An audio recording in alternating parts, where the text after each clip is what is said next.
Marriage is like a 20-year oil change. Ignore the leaks long enough, and you're in for a blowout.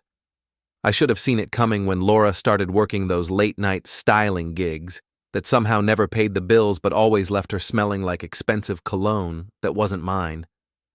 My name's Connor Delaney, and I fix things for a living. Transmissions, brake lines, busted radiators, anything with moving parts that people depend on to get them through another day.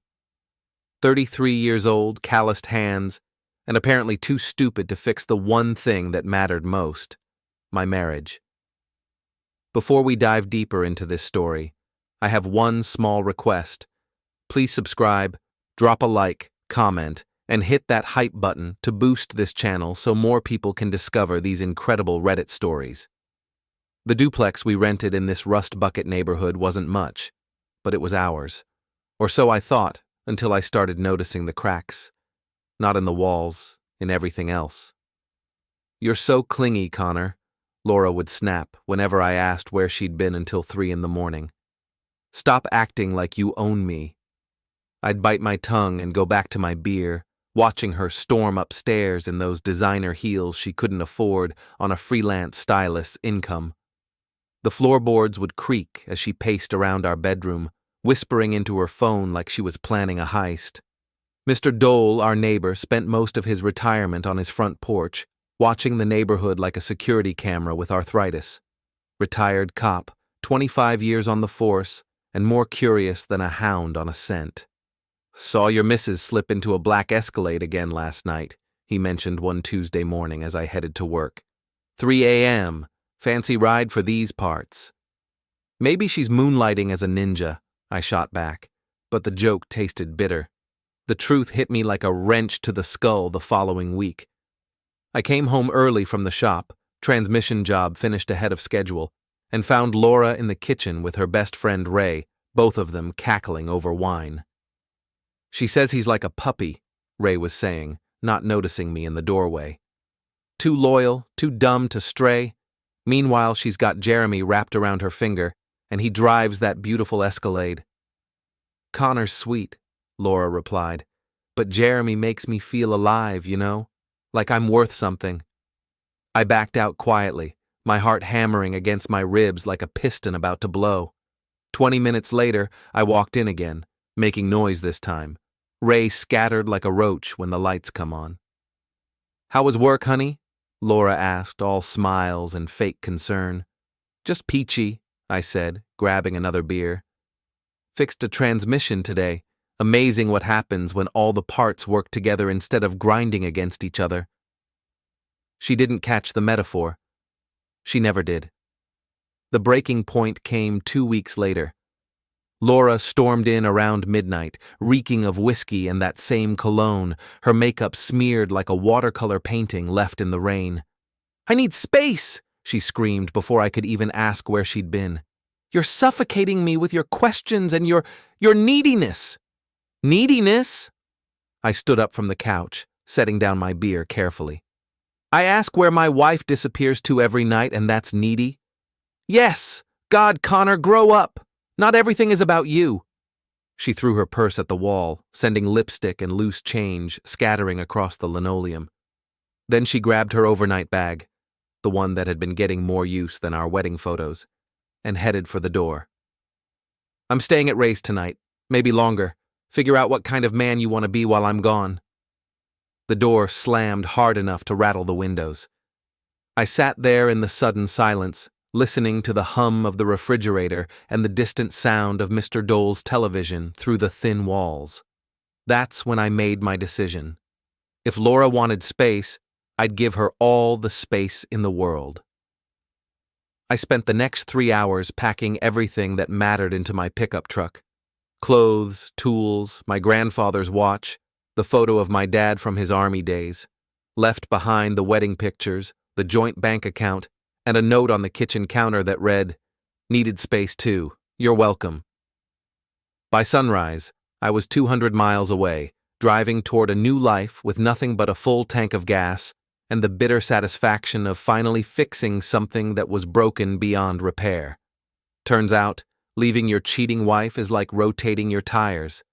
Everything runs smoother, but you still feel every pothole from the past. I landed in Millbrook, Ohio, a dying industrial town that looked like God had given up halfway through creating it. Perfect for a man trying to disappear. The diesel repair shop where I found work sat between a pawn shop and a bar called Murphy's, which seemed like good planning on the city's part. My new boss, Frank Kowalski, was 60-something with hands like leather gloves and a voice that sounded like he'd been gargling gravel for decades.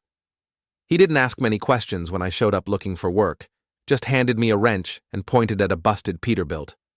"Fix it," he said. "We'll talk money if you don't screw it up." 6 hours later, the truck was purring like a content cat. Frank nodded approvingly and offered me 40 hours a week plus overtime. "You running from something?" he asked as we shook hands. "Someone," I corrected. "Fair enough. We all got our ghosts." The apartment I rented was a studio above a used bookstore, small but clean. No shared walls with nosy neighbors, no memories lurking in the corners. Just me, a hot plate, and enough space to think without someone screaming about needing more room. My old army buddy Nate had moved to Millbrook 2 years earlier, working security at the local college. We'd kept in touch sporadically, but now he became my lifeline to sanity. Most evenings found us at Murphy's, nursing beers and watching whatever game was on the ancient television mounted above the bar. "You look better," Nate observed one night, about 6 months after I'd arrived. "Less like roadkill, more like an actual human being." "Thanks for the poetry," I said, but he wasn't wrong. The constant knot in my stomach had finally loosened. I slept through the night without wondering where Lora was or who she was with. Mr. Dole called every few weeks with updates from the old neighborhood, whether I wanted them or not. Apparently, Lora's life was unraveling faster than a cheap sweater. "That boyfriend of hers, Jeremy something, he ghosted her," Dole reported during one of his updates. "Word is she's been sleeping with clients to pay the rent. Her salon reputation's in the toilet." I made appropriate noises of concern, but honestly, I felt nothing. It was like hearing about a stranger's problems. "Her Instagram's a real train wreck," he continued. "Drunk posts at 2 a.m, crying selfies, the whole 9 yards. Girl's lost her mind." I'd blocked Lora on all social media the day I left, but curiosity got the better of me. I created a fake account and took a look. Dole wasn't exaggerating.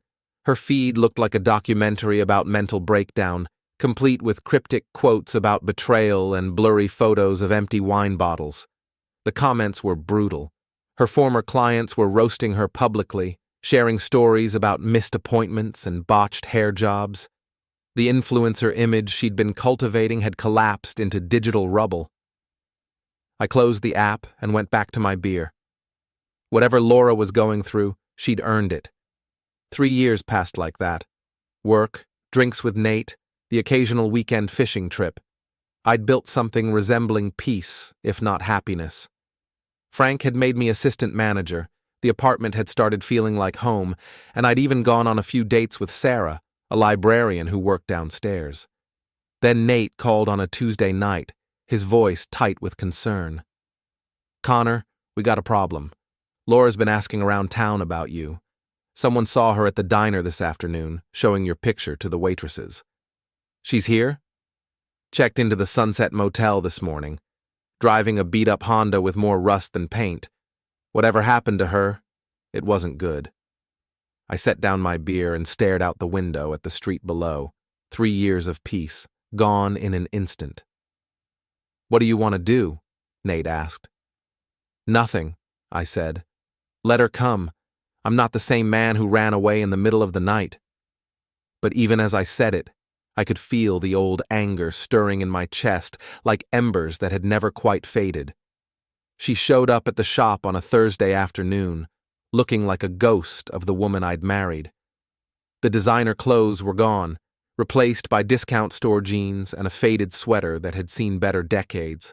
Her hair, once her pride and joy, hung limp and lifeless around a face that makeup couldn't quite repair. "Hello, Connor," she said, standing in the doorway like she was afraid to come closer. I didn't look up from the engine I was working on. Shops closed to walk-ins. You need something fixed. Call tomorrow and make an appointment. I need to talk to you. Nothing to talk about. You made that clear 3 years ago. She stepped inside anyway, her cheap shoes clicking on the concrete floor. Frank and the other guys found excuses to disappear into the back office, leaving us alone with the smell of motor oil and old mistakes. I messed up, she said quietly. I know that now. Jeremy. He wasn't what I thought he was. I finally looked at her, wiping my hands on a shop rag. Let me guess. He took your money and ran. Her face crumpled slightly. How did you? Because that's what guys like Jeremy do. They find desperate women and bleed them dry. You were just another mark. That's cruel. That's realistic. Something you never were good at. She tried a different approach, stepping closer and lowering her voice to that breathy whisper that used to make me forget my own name. I've changed, Connor. I've learned what really matters. We could start over, somewhere new, just the two of us. I laughed, actually laughed, and watched her flinch like I'd slapped her. Start over? Lora, you cheated on me for months, called me clingy for caring where you were, and then abandoned our marriage because I asked too many questions. Now you want to start over because your boy toy dumped you? It wasn't like that. It was exactly like that. And now you're here, looking for a safety net because your grand adventure turned into a disaster. Her fake humility cracked, revealing the entitled anger I remembered so well. Fine. You want the truth? Jeremy was exciting. He made me feel special, not like some housewife married to a grease monkey who smells like motor oil. There she is, I said, nodding. The real Lora. Took you all of 10 minutes to show your true colors. She opened her mouth to say something else, but Jeremy himself chose that moment to make his entrance. He strutted through the shop door like he owned the place, all swagger and expensive cologne. The black Escalade was gone, replaced by a dented Camaro that had seen better decades, but he still carried himself like a king. This the ex-husband? He asked Lora, looking me up and down like I was something he'd scrape off his shoe. Jeremy, don't... Lora started, but he cut her off. Relax, baby. Just want to meet the famous Connor, the guy who couldn't keep his woman satisfied. I set down my wrench carefully, taking my time. And you're the guy who did keep her satisfied, right up until you cleaned out her bank account and disappeared. His smirk faltered. You don't know what you're talking about. I know exactly what I'm talking about. Small-time con artist, probably got a record for fraud or theft. You targeted Lora because she was lonely and stupid enough to fall for your act. How much did you take her for? 10 grand? 20? Jeremy, let's just go, Lora said, tugging at his arm. But Jeremy was the type who couldn't back down from a challenge, especially in front of a woman. He stepped closer, trying to intimidate me with his gym-built physique. You got a big mouth for a guy who couldn't satisfy his own wife.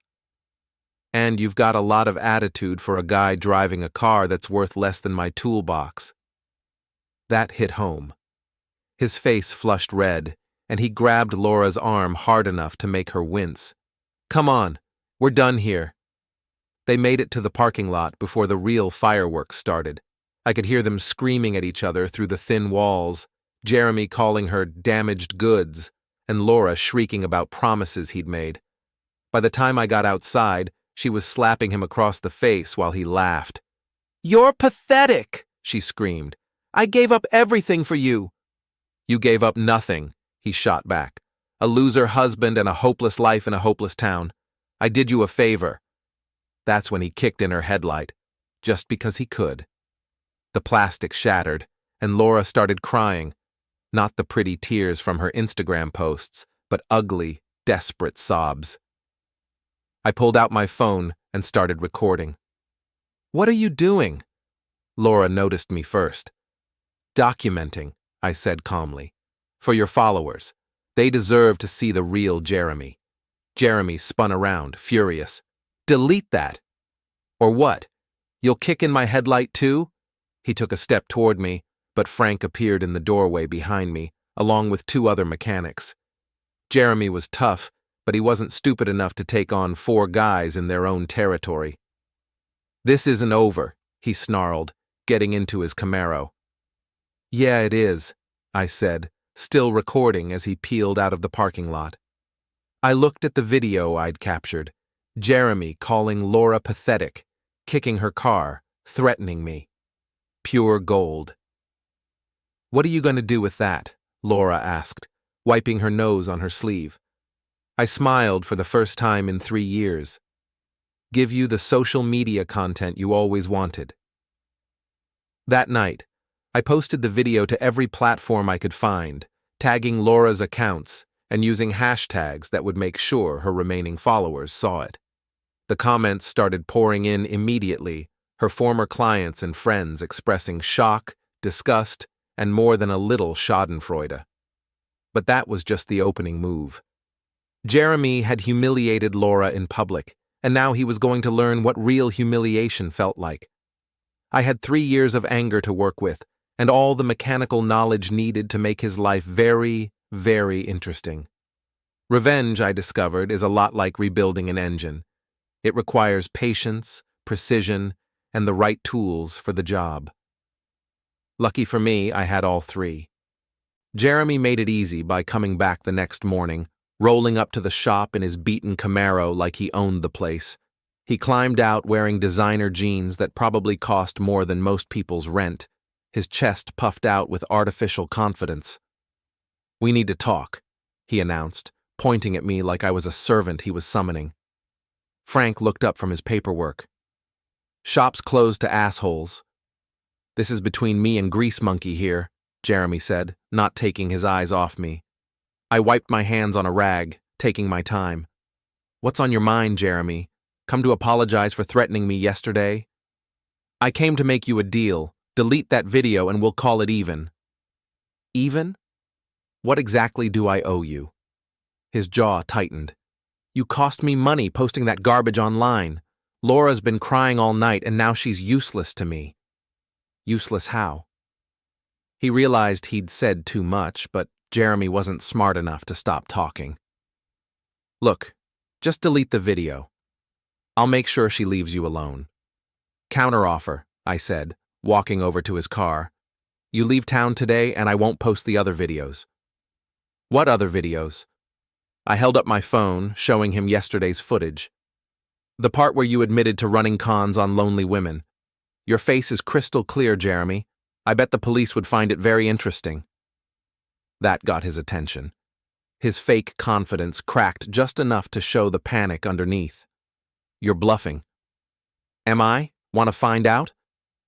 He tried to stare me down, but Jeremy was used to intimidating people smaller than him. I wasn't smaller, and I'd spent 3 years in the army before becoming a mechanic. He was all show, no substance. "Fine," he said finally, "but this isn't over." He climbed back into his Camaro and turned the key. That's when my little surprise activated. I'd spent the previous evening preparing a special die pack, the kind banks use to mark stolen money, but modified for automotive use. While Jeremy was inside threatening me, I'd attached it to his exhaust pipe with a small remote trigger. The explosion wasn't dangerous, just loud and messy. Bright blue dye erupted from under his car like a geyser, coating the Camaro, the parking lot, and Jeremy himself in permanent marker ink. He jumped out of the car, screaming and covered head to toe in blue dye, looking like a rejected Smurf.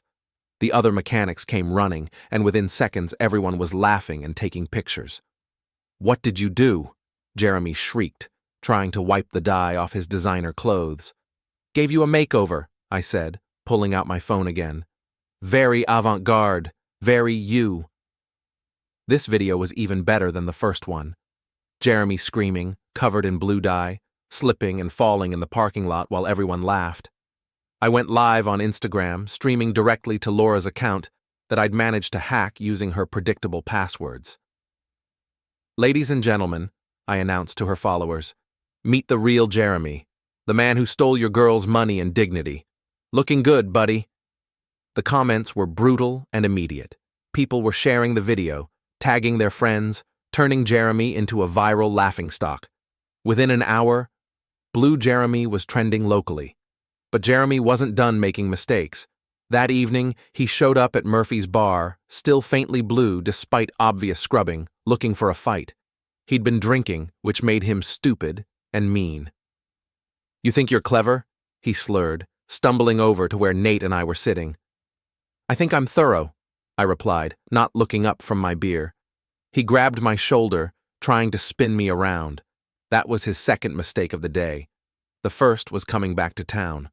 I stood up slowly, and Jeremy realized he'd miscalculated. In the shop, surrounded by my coworkers, he'd been cautious. Here, drunk and angry, he'd forgotten that I was bigger than him. "You want to do this here?" I asked quietly. "Jeremy, don't," came a voice from behind him. Lora had followed him in, looking desperate and embarrassed. "Shut up," he snapped at her. "This is between men." That's when Nate stood up too. 6'2", 220 pounds of ex-military muscle. Jeremy's drunken bravado evaporated like steam. "Seems like you got something to say," Nate observed. "Say it." Jeremy looked around the bar, realizing that everyone was watching and nobody was on his side. The smart move would have been to apologize and leave. Instead, he doubled down. "You people don't know who you're messing with," he said, his voice shaking slightly. "I got connections. I can make problems for all of you." "What kind of connections?" asked a new voice from the corner booth. Everyone turned to look at a man I'd never seen before. Heavy set, expensive suit, the kind of guy who looked like he collected debts for a living. He was sitting with two other men who had the same predatory stillness. Jeremy's face went white under the blue stains. "Tommy Breslin," the man introduced himself, standing up. "Jeremy here owes my boss some money. Quite a lot of money, actually." "I don't know what you're talking about," Jeremy stammered. "Sure you do. 25 grand you skimmed from that card game in Cleveland. We've been looking for you for months." The bar had gone completely quiet. Even the jukebox seemed to sense the danger and stopped playing. "There's been a mistake," Jeremy started. "No mistake. Your cousin Paulie told us where to find you. Said you were here chasing some woman, trying to score enough cash to pay us back." That's when I realized Jeremy's cousin was the private investigator Lora had mentioned hiring to find me. The same PI who'd been feeding Jeremy information, hoping to help him extort money from me to pay off his gambling debts. The pieces clicked into place like a perfectly assembled engine. Jeremy hadn't come here for Lora. He'd come here because he was desperate, hoping to squeeze money out of me to pay off dangerous people. Lora was just his cover story.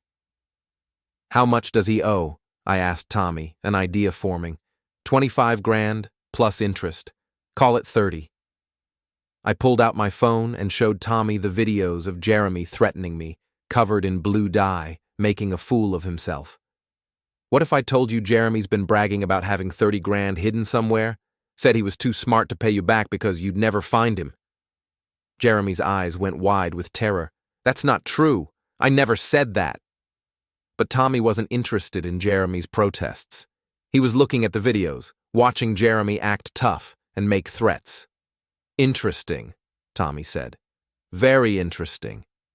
He nodded to his associates, who moved toward Jeremy like sharks. "Wait," Jeremy screamed. "I can get the money. Give me a week." "You had months," Tommy replied. "Time's up." They dragged Jeremy out of the bar, still protesting his innocence. The last thing we heard was his voice getting smaller as they stuffed him into a black sedan. Lora stood in the sudden silence, tears streaming down her face. "You eliminated him," she whispered. "I didn't eliminate anybody," I said, finishing my beer. "I just stopped protecting him." She ran out after them, but the sedan was already gone. Through the window, I watched her collapse on the sidewalk, finally understanding that her grand adventure had led her exactly nowhere. The bar slowly returned to normal, conversations resuming, the jukebox kicking back to life. But I wasn't done yet. Lora still had one more lesson coming. 3 days later, Lora showed up at my apartment, looking like she hadn't slept since Jeremy disappeared. Her eyes were red-rimmed and desperate, her hands shaking as she knocked on my door. "Connor, please. I need your help." I opened the door but didn't invite her in. "Help with what?" "Jeremy's gone. Those men took him, and nobody's seen him since. I think something terrible happened to him. And that's my problem. How?" She pushed past me into the apartment, looking around at my simple but clean living space like she was cataloging everything. "You have to help me find him. You know people in this town. You could ask around." "Why would I do that?" "Because—" She paused, trying to find the right angle. "Because you loved me once. Because we were married. Because it's the right thing to do." I closed the door and leaned against it. "The right thing to do? Like cheating on your husband was the right thing? Like abandoning your marriage for a con artist was the right thing? I made mistakes. You made choices, bad ones. Now you're living with the consequences." She tried a different approach, moving closer and putting her hand on my chest like she used to do when she wanted something. "I know you're angry, and you have every right to be. But I've changed, Connor. Losing Jeremy made me realize what I threw away. We could try again. Start fresh." I looked down at her hand, then back at her face. "You want to start fresh?" "Yes," she said eagerly. "We could leave this place, go somewhere new. I've learned my lesson. I know what really matters now." "What really matters? You. Us. What we had." I gently removed her hand from my chest. "What we had was a lie, Lora. You were using me as a safety net while you looked for something better. The only reason you want me back now is because Jeremy's gone and you're scared and broke." Her mask slipped again, revealing the anger underneath. "So what? So what if I need you? Isn't that what marriage is supposed to be? Being there for each other?" "Being there for each other, yes. Being someone's last resort when all their other options disappear? No." She started crying then, the ugly, desperate tears I remembered from our worst fights. "Please, Connor.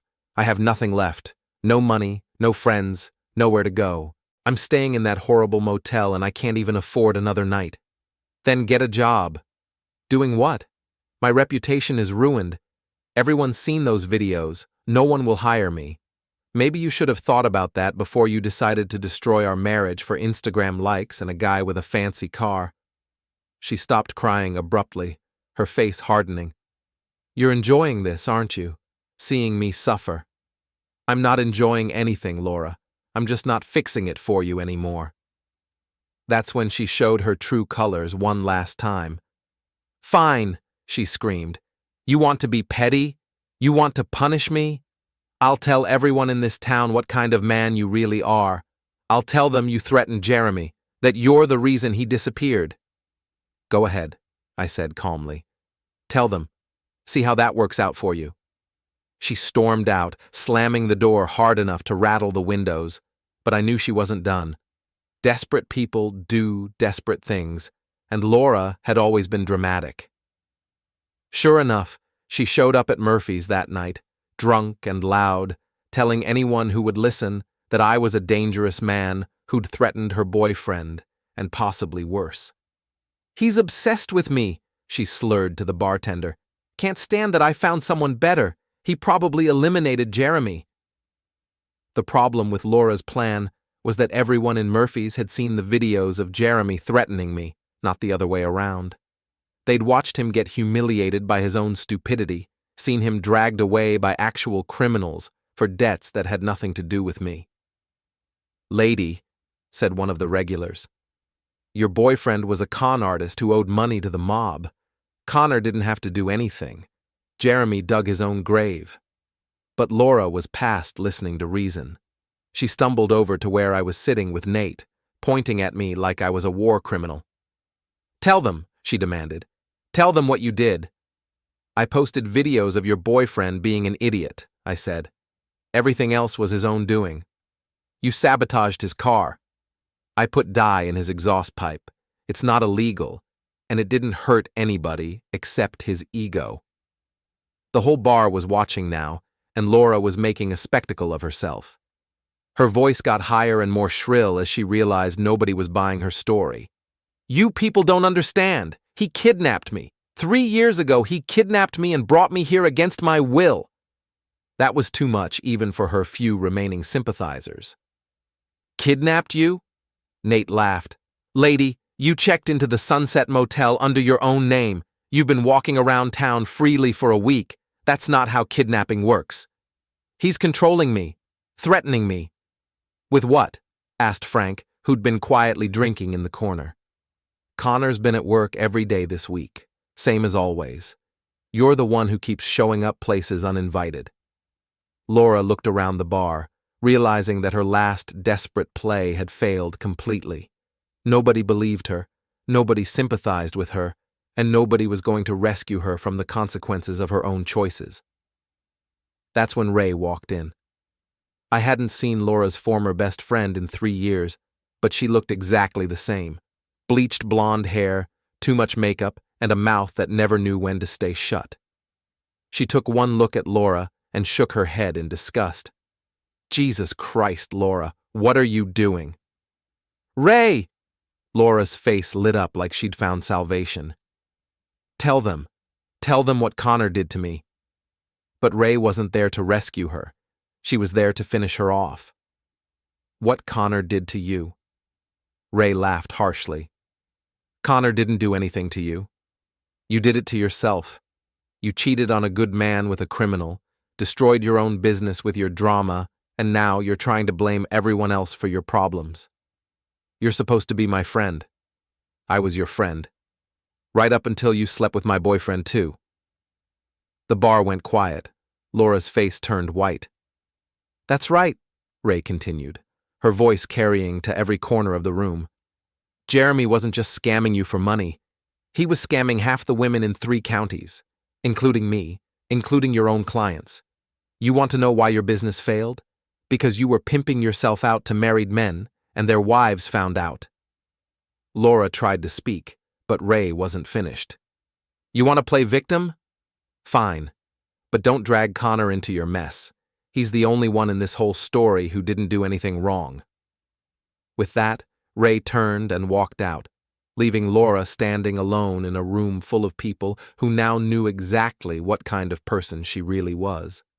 The silence stretched until someone in the back started slow clapping. Then someone else joined in, and within seconds the entire bar was applauding sarcastically while Lora stood there with tears streaming down her face. She ran out into the night, and I never saw her again. Later, Mr. Dole called to tell me she'd left town the next morning, driving her beat-up Honda toward parts unknown. Her social media accounts went dark, her phone was disconnected, and she disappeared as completely as if she'd never existed. Jeremy's body was found 2 weeks later in a quarry outside Cleveland, but that was Tommy Breslin's business, not mine. I never asked questions, and nobody ever asked me any. I walked out of Murphy's that night into the cool autumn air, breathing deeply for the first time in years.